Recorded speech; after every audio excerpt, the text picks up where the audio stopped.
Assalamualaikum warahmatullahi wabarakatuh. Kita lanjutkan pertemuan kita di consumer behavior. Kali ini kita akan ngebahas tentang group influences gitu. Jadi pertemuan sebenarnya pertemuan kali ini kita akan ngebahas tentang gimana sih sebenarnya grup-grup ya atau kelompok-kelompok atau komunitas-komunitas di luar sana berpengaruh terhadap cara kita untuk mengonsumsi suatu produk gitu ya, atau cara kita untuk menentukan pembelian dari sebuah produk atau sebuah brand. eh jadi ada beberapa hal nanti akan kita bahas. Seharusnya juga kita akan membahas tentang sosial media, tapi karena keterbatasan waktu, saya kira konsep tentang sosial media sudah dapat dipahami dari apa yang akan kita pelajari di sesi kita kali ini. Oke, jadi yang pertama adalah ketika kita ngomong sebuah grup, kita ngomong sebuah kelompok, kita akan melihat diri kita sendiri. Gitu ya. Diri kita sendiri adalah seorang manusia, dan seorang manusia sudah nggak bisa lepas dari yang namanya kehidupan sosial, karena kita memang makhluk sosial. Bahkan dalam bahasa Inggrisnya lebih sedikit strong ya, humans are social animals gitu. Jadi kita kayak animals gitu ya, kayak hewan gitu. Cuman ya sama aja sebenarnya, mereka juga bersosial, kita juga bersosial. Kita nggak ubahnya seperti mereka, nggak terlalu berbeda dengan mereka dalam hal bersosialnya itu. Nah, di sini juga disampaikan tentang social identity theory, karena berkaitan sekali di sini bahwa kita sebagai seorang pribadi itu nggak cuman menganggap diri kita atau mempersepsikan diri kita sendiri itu hanya sebagai saya saja, hanya sebagai saya. Jadi saya nggak anggap saya sebagai saya aja, tapi juga saya menganggap saya adalah bagian dari sebuah kelompok, bagian dari sebuah komunitas gitu, apapun itu. Jadi bisa jadi kalau misalnya di sini konteksnya adalah kita di UNS, ya saya bagian dari UNS, saya bagian grup dari UNS. Sedikit atau banyak keberadaan saya di UNS, saya ketika saya menjadi bagian dari UNS, maka akan ada value-value tertentu yang merge dengan diri saya gitu ya. Yang itu sebenarnya value yang bawaan dari grup tadi itu. Apapun itu bentuknya dan seberapapun degree-nya. Nah, itu nanti akan kita pelajari. Kenapa sih kok kita harus copy atau harus imitate, harus merge kita sendiri sebagai pribadi itu ke komunitas atau kelompok kita gitu ya. Jadi di sini juga disebutkan bahwa this linkage are so important that we think ourselves not just as I but also as we gitu ya. Jadi nggak cuman kita sebagai diri kita sendiri, tapi juga kita bagian dari komunitas gitu ya. Kalau kita mau komunitas ya, kalau kita mau komunitas nih, jadi kalau kita ambil contoh yang langsung praktis, kita banyak sekali, sering sekali ngelihat komunitas ya. Ada banyak komunitas yang kita bisa lihat di luar sana, dan yang mungkin paling familiar buat kita, paling sering kita lihat itu adalah komunitas yang ada di jalan raya gitu ya. Jadi ada mungkin ada di sana ada komunitas motor atau komunitas mobil. Di mobil juga banyak stiker-stiker bermacam-macam, atau mungkin kalau malam minggu atau minggu pagi gitu ya, kita juga bisa ngelihat anak-anak motor gitu ya ngumpul, atau mungkin habis riding bareng dan segala macam, dan kemungkinan mereka juga dengan motor yang sama atau setidaknya tipe motor yang sama.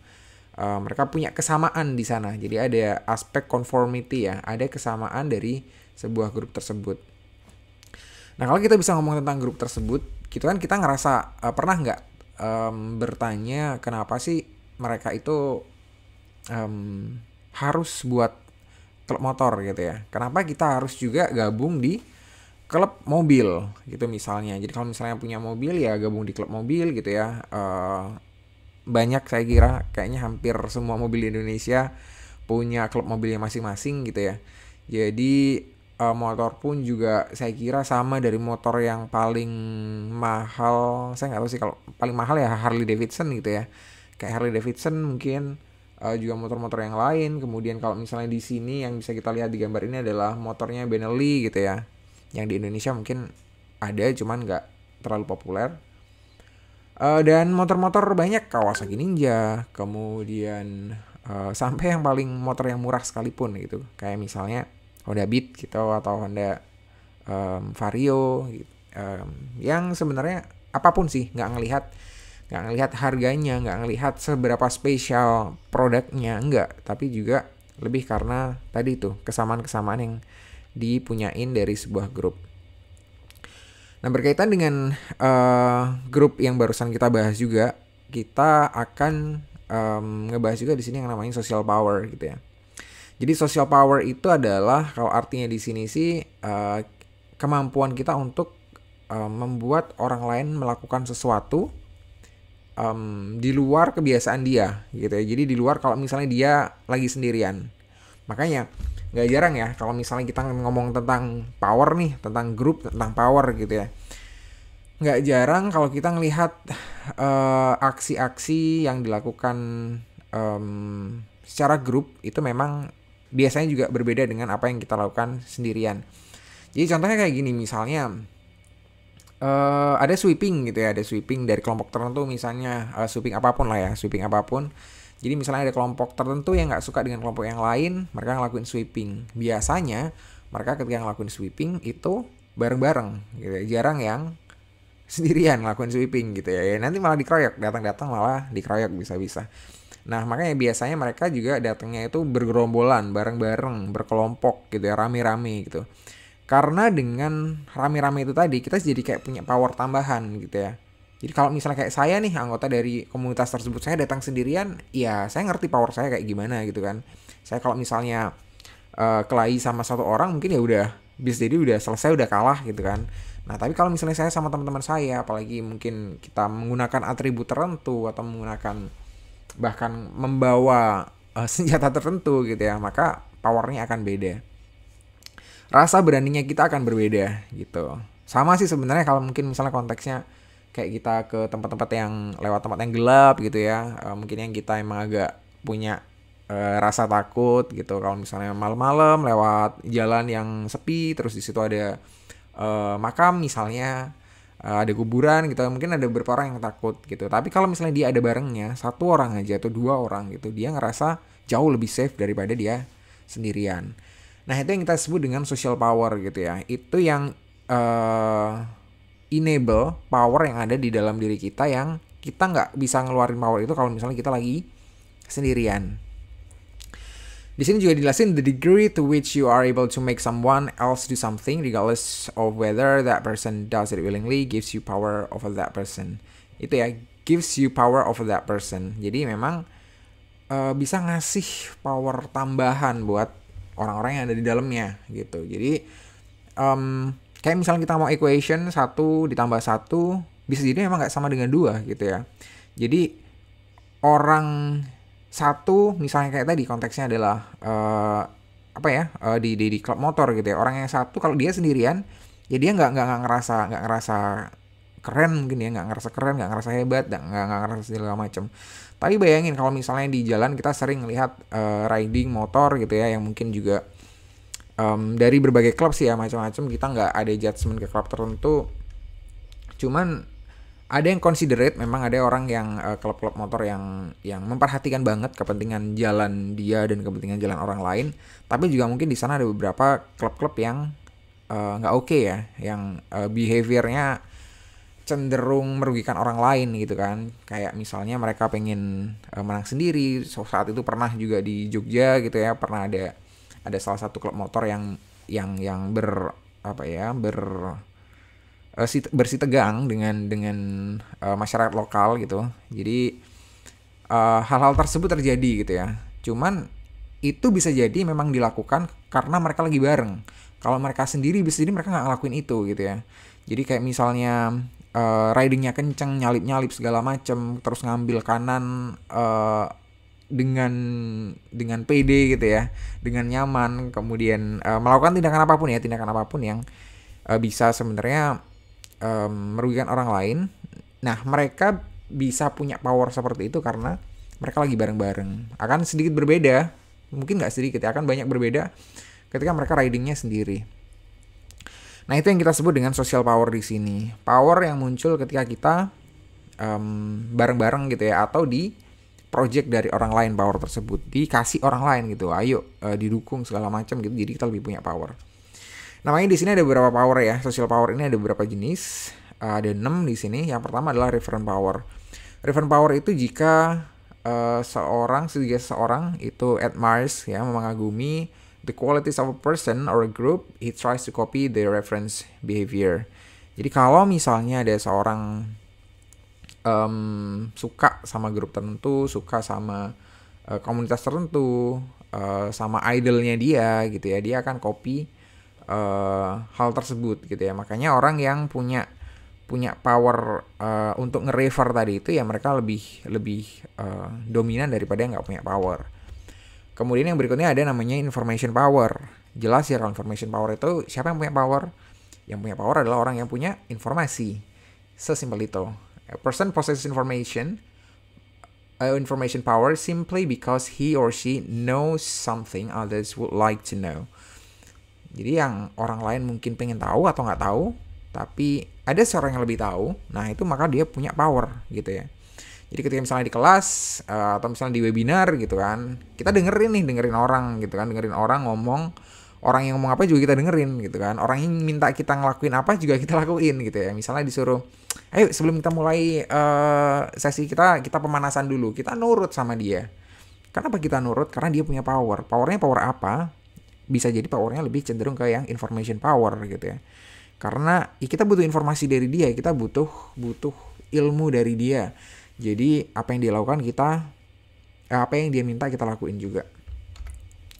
Kemudian yang ketiga adalah legitimate power. Ini power yang terlegitimasi ya, yang ada memang karena sesuatu yang seperti aturan gitu ya, sesuatu yang legal gitu. Seperti misalnya di sana, such as the authority we give to police officers, soldiers dan lain sebagainya gitu. Karena memang mereka punya legitimasi untuk melakukan hal-hal tertentu yang masyarakat lain atau orang lain itu nggak bisa lakuin. Itu ada di legitimate power. Kemudian ada expert power. Di sini cenderung bisa jadi agak beririsan sama information power tadi. Jadi bisa jadi kalau information lebih ke informasinya ya. Kalau expert ini lebih ke orangnya. Jadi orangnya memang ahli dalam hal tertentu. Jadi orang-orang yang punya expert power ini ketika ekspertisnya dia diakui oleh sebuah komunitas, maka disitulah power dia muncul gitu ya. Dan sebaliknya kalau misalnya dia ada di tempat lain yang ekspertisnya dia itu nggak diakui ya, maka ya nggak berguna di sana gitu. Contohnya kalau misalnya dia expert di bidang apa ya, let's say dia adalah seorang profesor gitu ya di bidang robotika gitu, dia suka bikin robot dan segala macam gitu. Nah ketika hadir di sesi tertentu gitu yang ngebahas tentang kesehatan, yang bukan di konteksnya dari expert tersebut, maka ya di sana dia nggak punya power gitu ya. Di sana dia bisa jadi nggak punya power karena yang punya power di sana adalah orang yang expert di bidang kesehatan gitu. Jadi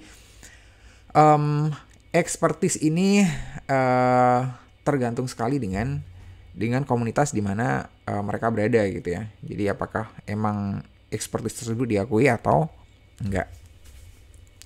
Dan berikutnya ada namanya reward power. Reward power itu kalau yang punya power ini punya kecenderungan untuk yang ngasih something yang sebagai reward gitu ya. A person or group with the means to provide positive reinforcement.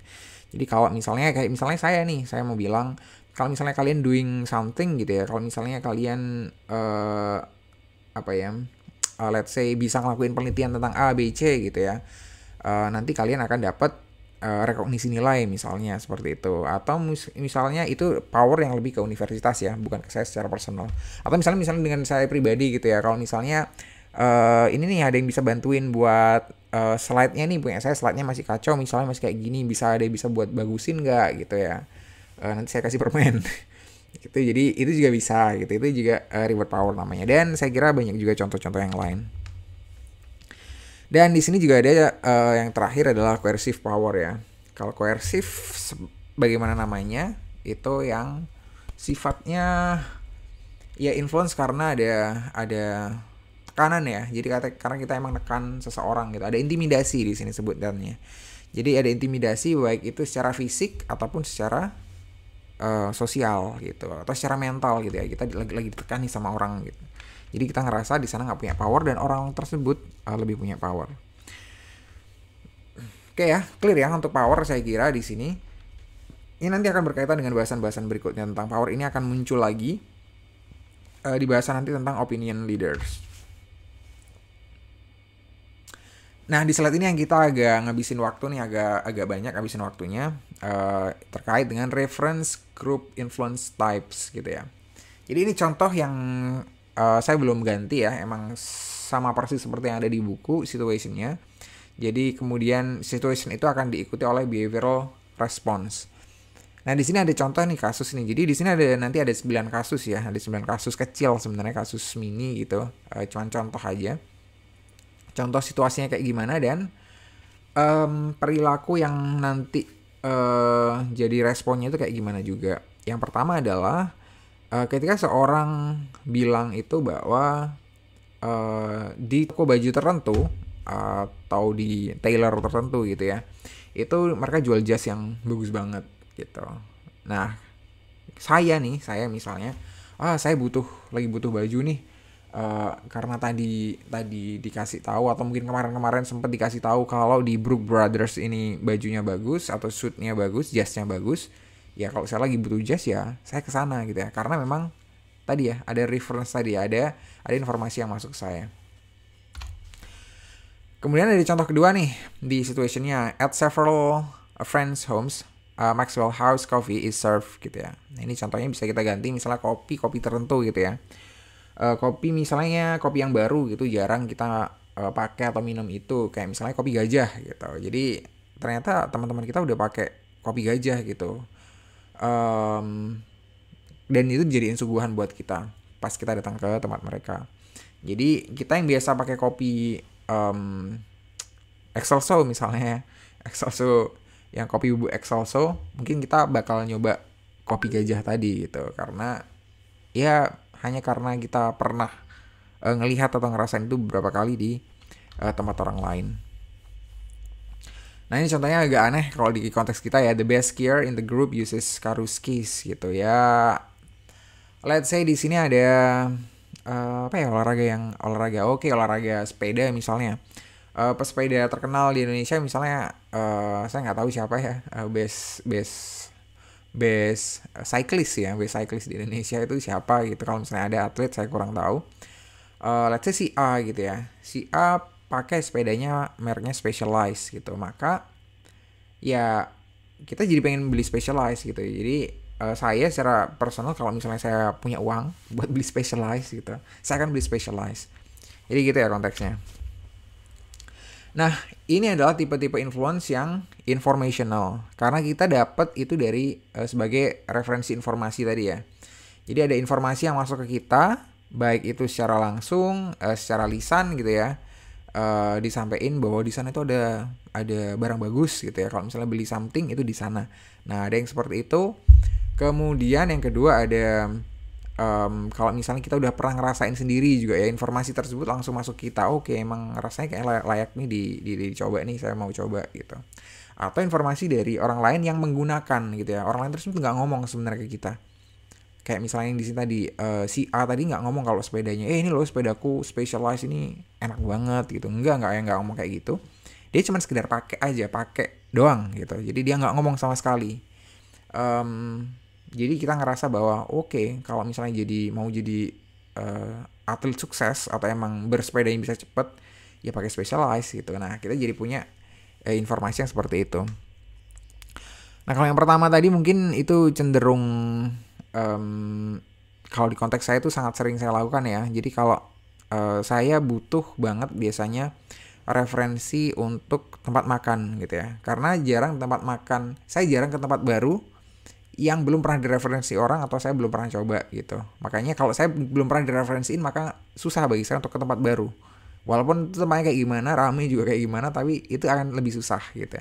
Berbeda kalau misalnya saya udah pernah diajak teman ke situ, atau mungkin teman juga nyaranin ke situ, mas kalau misalnya beli ini mending ke sana aja loh. Kalau misalnya beli ayam geprek gitu mending di sana aja.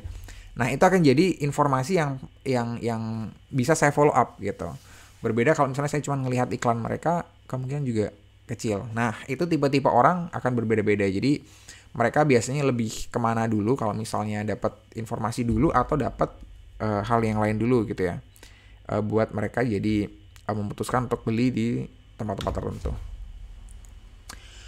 Nah ini yang berikutnya, ada di grup berikutnya itu adalah two neighbors joke about Tim's car being dirty gitu ya. Jadi ini sebenarnya aktornya di case ini adalah Tim ya namanya ya. Jadi Tim, memangnya tim di situ itu nama orang. Jadi ada 2 orang tetangganya si Tim ini yang bilang kalau mobilmu buluk banget gitu ya. Mobilmu ya buluk lah ya, buluk jelek banget, bukan jelek sih. Jelek. Mobilnya berdebu banget, kotor banget segala macam gitu ya. Nah akhirnya Tim karena tadi ya, karena ngerasa nggak nyaman dikatain kayak tadi itu, atau mungkin dia sebenarnya sebelumnya nggak gitu notice gitu ya, biarin gitu kan, biarin mobil kayak gitu juga gitu. Ternyata ada orang yang merhatiin gitu kan, mobilmu kok kotor banget. Oh ya udah, karena dia ngerasa orang lain merhatiin nih, wah nggak enak juga gitu dibilang mobilnya kotor gitu kan, apalagi sama tetangga atau mungkin sama teman kantor gitu. Jadinya dia akhirnya nyuciin mobilnya sekaligus waxing gitu, sekaligus detailing, jadi lebih kinclong. Nah yang berikutnya ada Tim notices that his friend buy premium beers although he can't taste the difference. Ini konteks luar negeri ya, jadi bukan di sini saya encourage beersnya, ini enggak. Let's say itu root beer gitu ya, kita bilang root beer aja gitu. Tim notices that his friend buy premium root beer gitu. Jadi let's say kayak gitu. Walaupun sebenarnya si Tim ini nggak ngerti gitu ya bedanya. Emang apa sih bedanya gitu kan? Kalau misalnya minuman yang mahal sama minuman yang murah tuh apa bedanya? Dia rasain kok juga nggak dapet gitu bedanya. Kayaknya sama-sama aja gitu. Nah, tapi karena kayak dorongan dia, karena teman-temannya dia kalau misalnya nge-serve orang lain pakai kayak gitu, ya ketika ada acara si Tim ini yang nyediain minuman tadi ya, minuman yang mirip dengan yang disuguhin sama teman-temannya tadi ketika mereka juga ngadain acara. Jadi lebih ke situnya, bukan lebih ngerasa bahwa, bukan karena percaya si Tim ini bahwa bir ini lebih enak gitu ya, atau root beer ini lebih oke gitu. Bukan ke situnya, tapi lebih karena teman-temannya tadi nyuguhin kayak gitu. Masak saya nggak nyuguhin kayak gitu juga gitu kan. Masak saya nyuguhin yang murah gitu. Nah kayak gitu kira-kira. Itu termasuk kira-kira type of influence-nya yang seperti apa ya. Oke, itu bisa kita lihat nanti setelah yang ketiga ini. An ad stresses that even your friends won't tell you if you have bad breath ya. Jadi kalau misalnya kita bau nafas, jadi iklan sih sebenarnya, cuman iklan ya yang bilangnya teman kamu aja nggak bakal ngasih tahu kamu gitu, walaupun temanmu teman dekat gitu ya. Jadi kalau misalnya ya mungkin ya seringnya emang kayak gitu ya. Jadi kalau ada teman bau nafasnya nggak oke, ya kita langsung jauh aja kan. Jarang misalnya nggak enak nih bau nafas atau yang lebih halus dikit gitu ya, kita nggak mungkin lakuin itu. Atau jarang, mungkin konteksnya jarang ngelakuin itu. Jadi sebenarnya ad ini cuman menonjolkan ya hiperbolisnya aja dari kondisi yang ada di kehidupan kita sehari-hari. Nah akhirnya di sini si Tim ini tadi akhirnya beli mouthwash tadi yang dari iklan tadi ya, gitu sih. Jadi sebenarnya karena iklannya juga umum gitu kan, even your friends won't tell you. Jadi kan iya sih, teman-teman nggak bakal bilang sih kalau misalnya nafas saya bau gitu kan. Makanya saya harus pakai mouthwash. Nah, ya bisa jadi dia beli mouthwash yang diiklanin tadi, bisa jadi nggak, dia beli mouthwash yang lain gitu ya. Karena iklannya kan nggak menonjolkan kelebihan produknya, tapi lebih menonjolkan masalah yang kita adepin sehari-hari. Nah, itu kira-kira type of influence-nya yang apa? Nah ini yang normatif ya. Normatif itu artinya kayak kita emang kayak butuh conform gitu ya, butuh nyesuaiin diri dengan norma-norma yang ada, dengan lingkungan di sekitar kita gitu. Jadi kalau kita nggak ngelakuin itu kayak ya kita ngerasa aneh gitu, kita ngerasa terasing gitu ya. Jadi nggak kayak jadi bagian banget dari sebuah komunitas atau sebuah grup gitu. Itu yang disebut dengan normatif. Dan yang grup terakhir itu ada 3 juga. Di sini yang situation yang pertama adalah over time, Tim notices that successful executive dress conservatively. Jadi biasanya orang-orang yang yang sukses gitu ya, pakainya ya konservatif gitu, artinya konservatif eh ya dengan cara tertentu ya yang konservatif ya. Jadi kita bisa ngelihat itu, oh oke, berarti orang-orang yang sukses itu sebenarnya pakaiannya kayak gitu kayak gitu kayak gitu gitu ya. Misalnya ada yang pakai jas, pakai dasi dan lain sebagainya, yang itu sudah jadi eh, norma umum juga di masyarakat gitu ya. Nah makanya ketika buat si tim nih, akhirnya tim believes, percaya bahwa a conservative image is appropriate for executives and develops a conservative wardrobe. Jadi akhirnya si tim ini ya, oh gitu ya, berarti kalau misalnya kita mau kelihatan sukses nih, mau kelihatan sukses, eh atau memang si tim ini udah punya karir, udah mulai naik segala macam, untuk bisa nunjukin ke orang lain kalau misalnya saya ini orang eksekutif gitu ya. Nah, maka saya perlu nih kayaknya ikutan gaya yang gitu juga, yang konservatif juga. Kemudian juga ini ya, develops a conservative wardrobe. Wah, itu kan kayak keren ya. Jadi kayak kita ya kita develop wardrobe kita, artinya lemari kita, pakaian-pakaian kita, yang set pakaian kita itu gayanya tadi, entah itu diubah entah itu ditambah ya ke gaya konservatif tadi, untuk itu image biar kita kelihatan bagian dari eksekutif gitu. Kemudian tim sees an ad showing smart young people on the way up using an iPad gitu. Jadi iPad, kemudian juga MacBook gitu. MacBook itu saya lupa iklannya, yang jelas sebenarnya dibuat untuk desainer gitu ya kalau MacBook. Nah kalau yang ini smart young people on the way up gitu. Jadi memang iPad ini untuk orang-orang yang smart gitu. Nah buat si tim gitu kan, karena dia persepsiin dirinya juga orang smart. Oh, orang smart tuh kan harus pakai iPad gitu ya. Ya saya harus pakai iPad juga dong gitu. Kemudian yang berikutnya, many of Tim's friends regularly consume health foods gitu. Jadi teman-temannya pada suka diet makanan sehat gitu. Health foods, entah makanan, entah gandum kayak sayur kayak segala macam.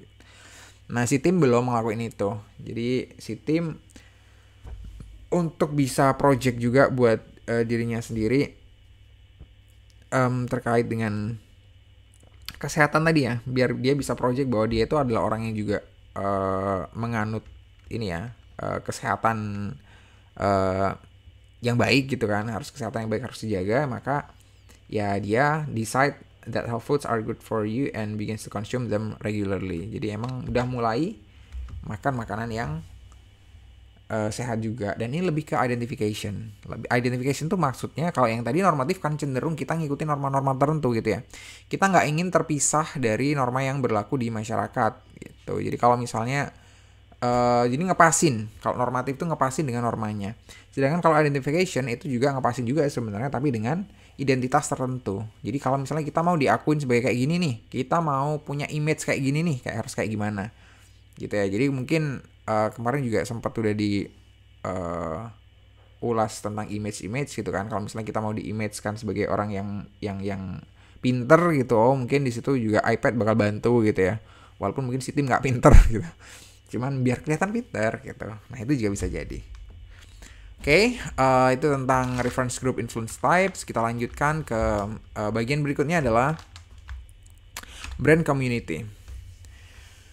Brand community ini adalah kumpulan dari konsumen sebenarnya. Kumpulan dari konsumen yang mereka itu suka diskusi, suka ngobrolin, suka ngoprek, suka ngulik dan segala macam ya, tentang sebuah produk yang mereka sama-sama pakai gitu. Biasanya emang di satu brand doang, satu brand yang sama, mereka jadi satu gitu ya.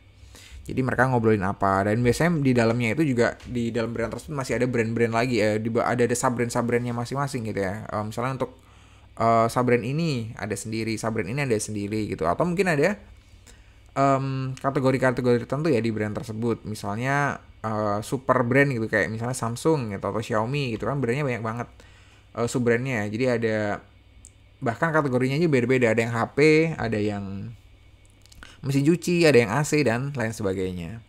Jadi itu sih kalau brand communities sendiri sebenarnya lebih ke group of consumer who shares a set of social relationship based on usage of or interest in a branded product gitu. Jadi pernah nggak kalau misalnya dari kalian tuh ngerasa kalau misalnya lagi di jalan sih, lagi di jalan atau mungkin lagi di tempat tertentu, kalau kalian nemu orang yang menggunakan produk yang sama, itu kayak kalian ngerasa uh, sama-sama bagian dari grup gitu. Jadi let's say kalian punya mobil Mini Cooper gitu ya. Kemudian di jalan ketemu sama Mini Cooper yang lain gitu, kayak kalian bagian dari kayak bro banget ya sama dia, kayak sis atau bro banget gitu. Wah, ada temen nih gitu ya, sama-sama Mini dan lain sebagainya. Kadang mereka juga ngelakson gitu misalnya, hal-hal yang kayak gitu. Kenapa yang dijadiin contoh Mini Cooper gitu ya, karena sedikit ya mobilnya. Kalau misalnya mobilnya kayak Avanza gitu kan, itu kan banyak. Nggak mungkin kayak gitu, karena emang banyak ya. Nah, tapi mungkin mereka akan buat sebuah klub gitu. Makanya kita seringnya ngerti nih kalau di jalan itu klub-klub mobil, klub motor gitu. Itu kayaknya klub yang paling populer di Indonesia deh. Klub-klub lain sebenarnya ada, cuman bahkan saya nyari contohnya juga nggak gampang gitu ya untuk klub-klub tadi itu ya. Nah, jadi di sini ada beberapa nih yang bisa saya tunjukin, saya kumpulin ya, yang mungkin populer gitu. Yang pertama adalah ada Harley Owners Group ya. Jadi ini kebetulan saya juga nggak pernah di sana ya, karena emang nggak punya Harley Davidson gitu. Ini klub elit yang jelas. Kenapa elit? Karena harga produknya mahal banget. Jadi nggak semua orang bisa beli gitu. Jadi nggak semua orang bisa masuk ke sana, karena untuk bisa jadi bagian itu ya mereka harus punya Harley Davidson ya dong. Nggak cuman bayar iuran bulanan doang atau iuran tahunan mereka langsung bisa masuk, kan nggak gitu. Namanya juga Harley Owners Group gitu ya. Nah, sama sih sebenarnya dengan produk-produk yang lain juga sama. Di sini juga yang berikutnya adalah Ninja, ini yang mungkin yang di Indonesia populer gitu ya. Ninja 250 owners Indonesia gitu. Atau motor-motor yang lain juga banyak. Yang tadi kayak saya sebutin, motor dari motor yang mahal, Ninja ini udah kategorinya udah termasuk middle up ya, udah harganya di atas 50 jutaan. Tapi bukan berarti motor-motor yang murah yang nggak kayak Harley, yang nggak kayak Ninja itu nggak boleh buat klub gitu. Ya masih banyak klub kayak klub gitu ya. Jadi klub Vario chapter Sukoharjo misalnya, Vario chapter Klaten, chapter mana aja gitu. Itu banyak macamnya ya. Dan bahkan ada brand yang sama itu punya klub yang berbeda. Itu juga bisa aja. Ya karena emang kesukaan orang untuk bisa buat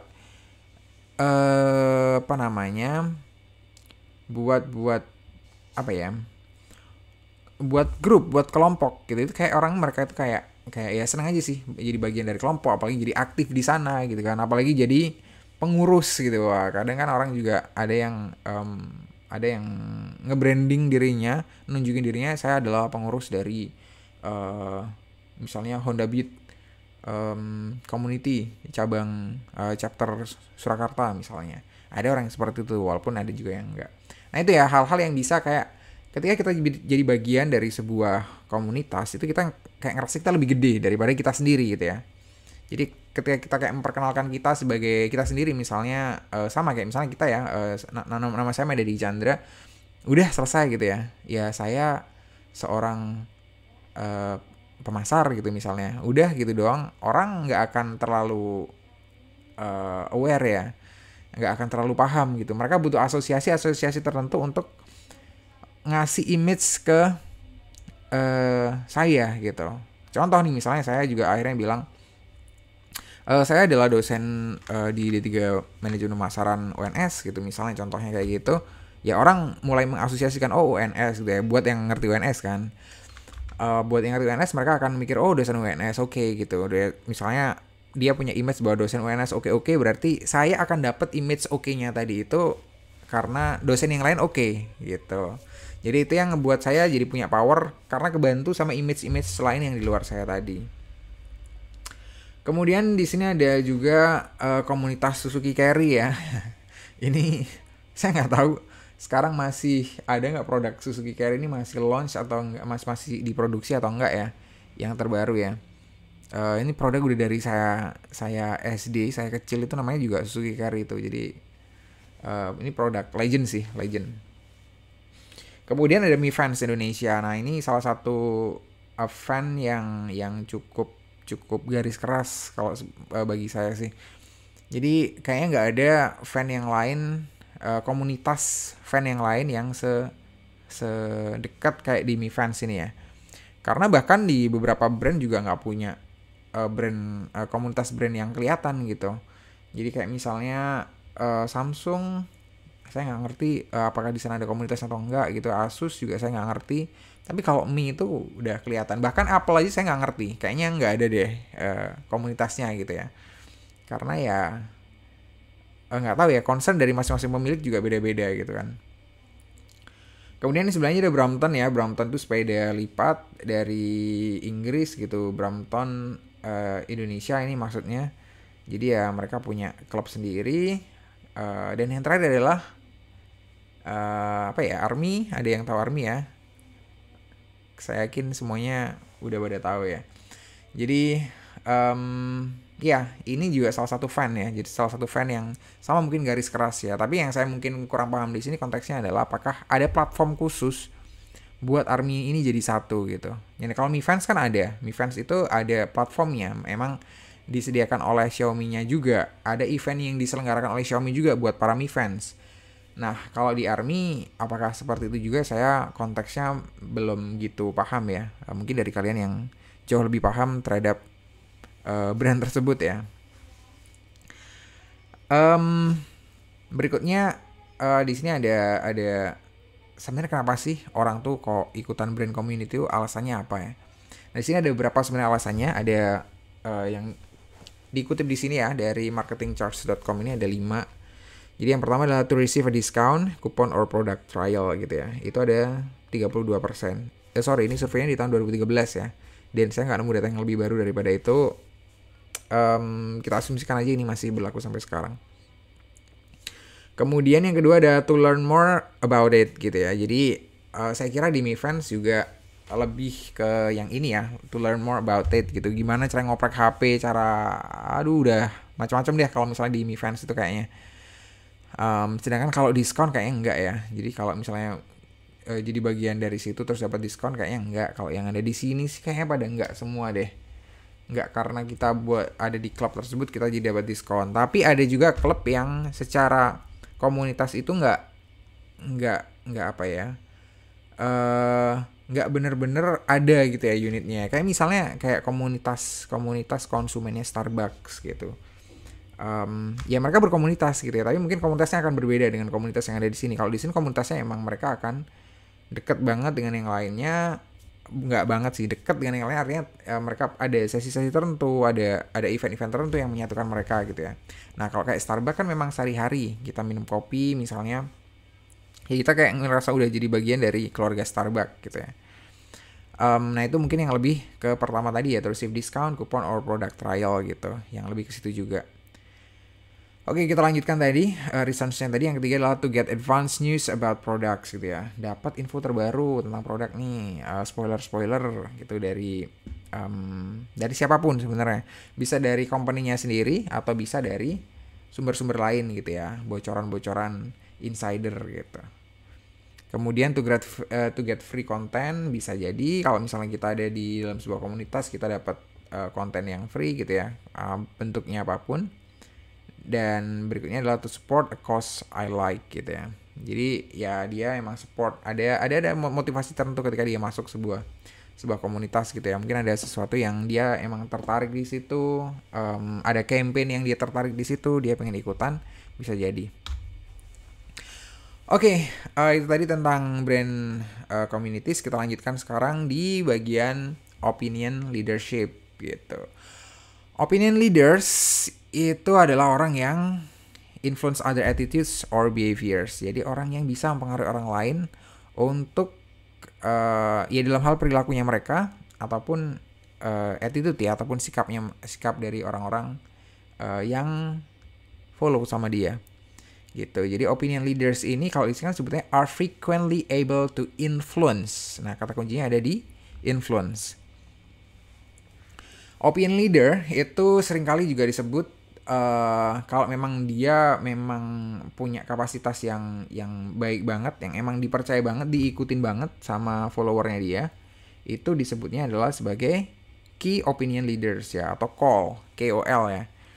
Jadi itu adalah istilah yang umum di luar ya, di dunia pemasaran sekarang. Jadi KOL itu ya orang-orang yang tadi itu, orang yang bisa ngasih influence tapi emang key ya, makanya dia disebut key. Dia punya peran yang bisa jadi sangat signifikan. Opinion leaders are extremely valuable information sources because they possess the social power. Nah, kan yang saya tadi bilang, kita balik lagi ke social power.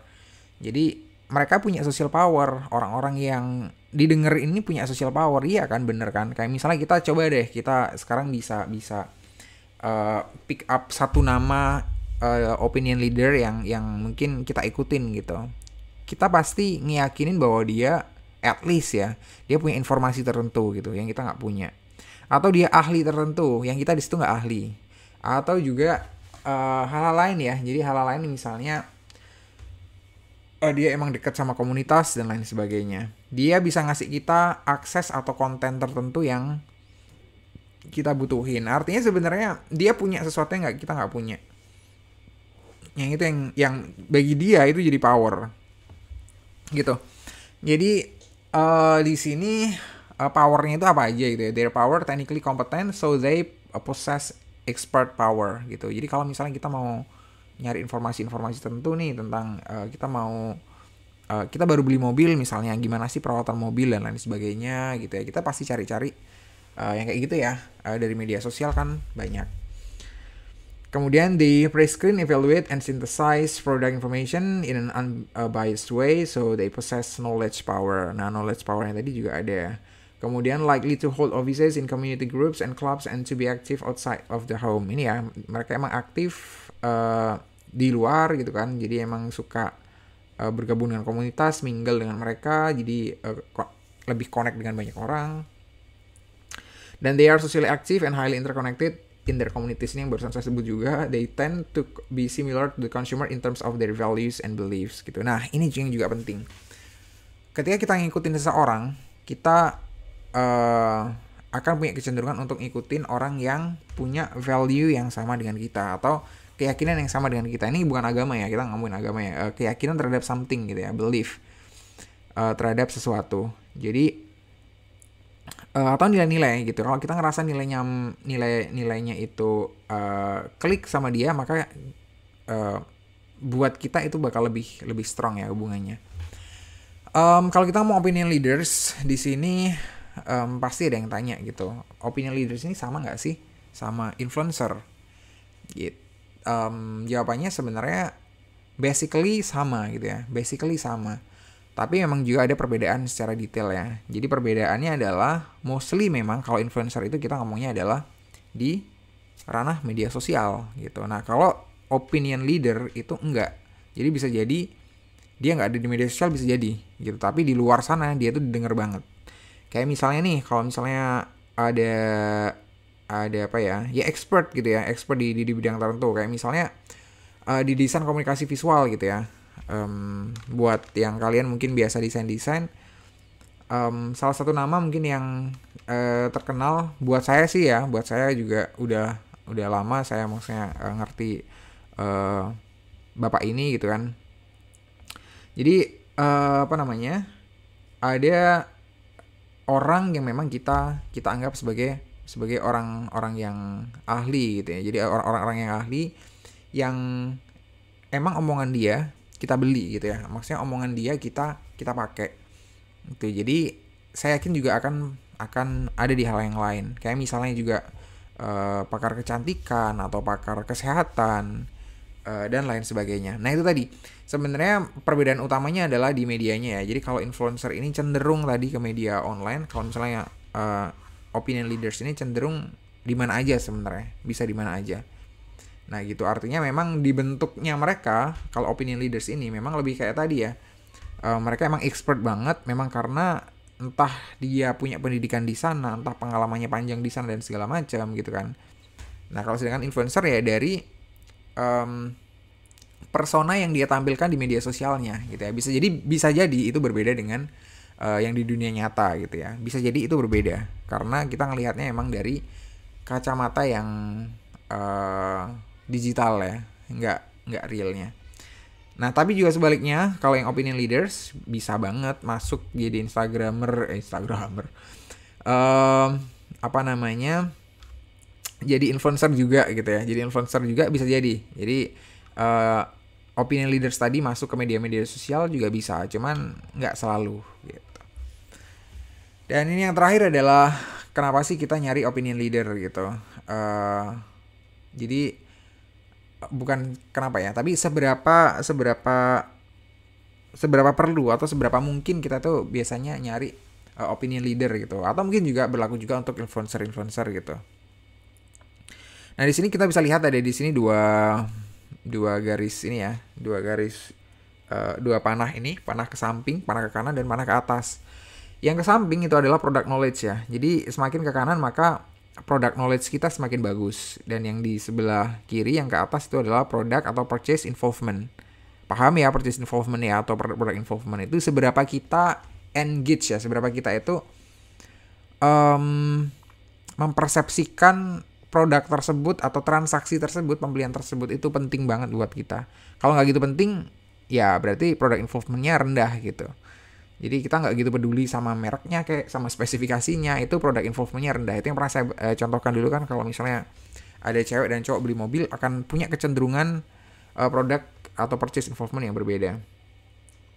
Nah, di sini kalau misalnya yang di bawah ya product knowledge-nya itu low, kemudian produk involvement-nya juga low, itu maka dia masih akan punya kecenderungan untuk nyari tadi opini-opini dari opinion leader tadi.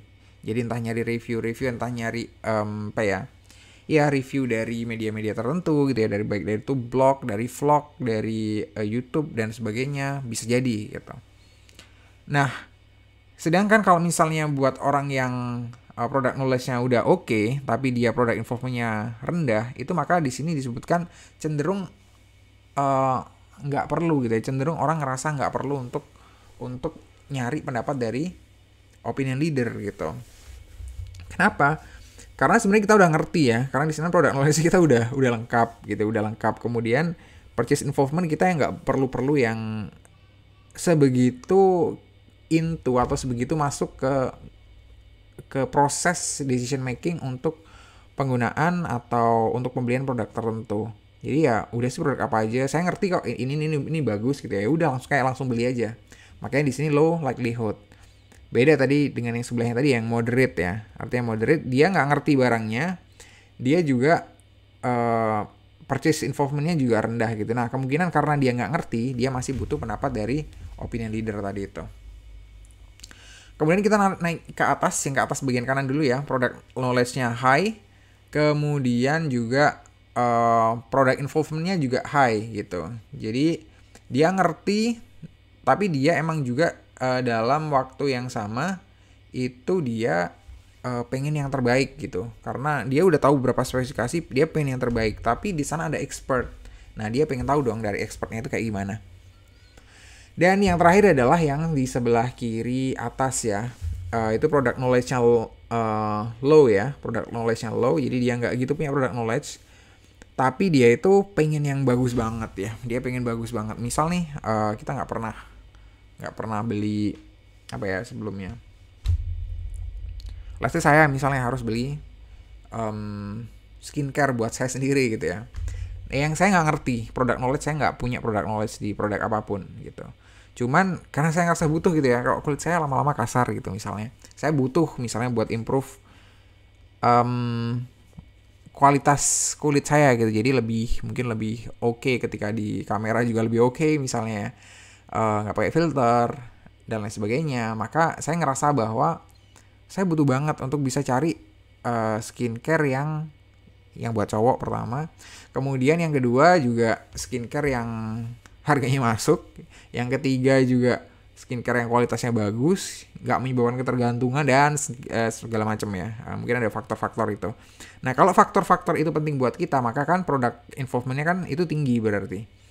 Jadi ketika produk involvementnya tinggi, tapi saya di situ nggak ngerti, saya mau beli yang mana. Nah kemungkinan di situ adalah opinion leader bakal jadi sesuatu yang beneficial banget buat kita. Nah makanya di sini likelihoodnya itu cenderung tinggi. Oke, itu kira-kira dari kuliah kita pada hari ini ya tentang group influences. Jadi dari grup juga, kemudian dari opinion leader juga, itu udah kita bahas. Nah, seperti tadi saya sebut tentang sosial media, karena keterbatasan waktu ini udah 50 menit di sini ya.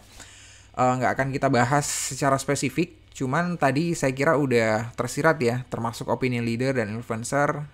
Influencer itu emang lebih yang tadi ke sosial media, tapi konsepnya juga nggak terlalu berbeda dengan opinion leader. Sama di bagian ini pun ya, likelihood of seeking an influencer juga bakal jadi hal yang sama di sini.